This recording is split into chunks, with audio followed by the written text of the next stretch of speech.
واليوم كورنيش دياله موجود المصلاوي. اللي راح يتوقع باكر اللعبه بين منتخبنا العراقي مع الفريق العماني، اللي راح يتوقع التوقع الصحيح راح يفوز ويانا هو وعائلته بقنبله هديه مقدمه من مطعم ابو الجود المصلاوي. يعني مثل هاي؟ مثل هذه. عين هاي القنبله. تمام.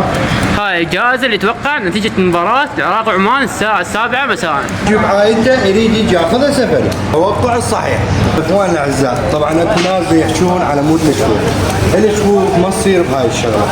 هاي الشغله من سنه ال 47 او 53 بدت هاي الشغله، ما استعملوا اي شيء، هو اصلا ما ينشغل بها بالشيء بين على مود الفرد، وتكون جدا مزعجه. هاي بيزتها كل شيء مرتب ومرموق. طبعا موجود توصيل كافة مناطق بعقوبة عند وجود المصلاوي 24 ساعة يفتح توصيل. اللي يجي من طرف الزيدي إلى خصم 20%.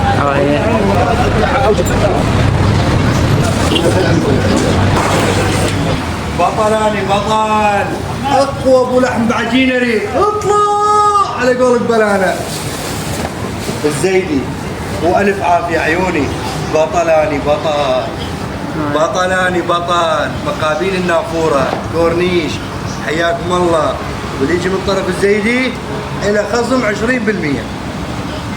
اطلع بطلاني بطل. وهذا رقم التوصيل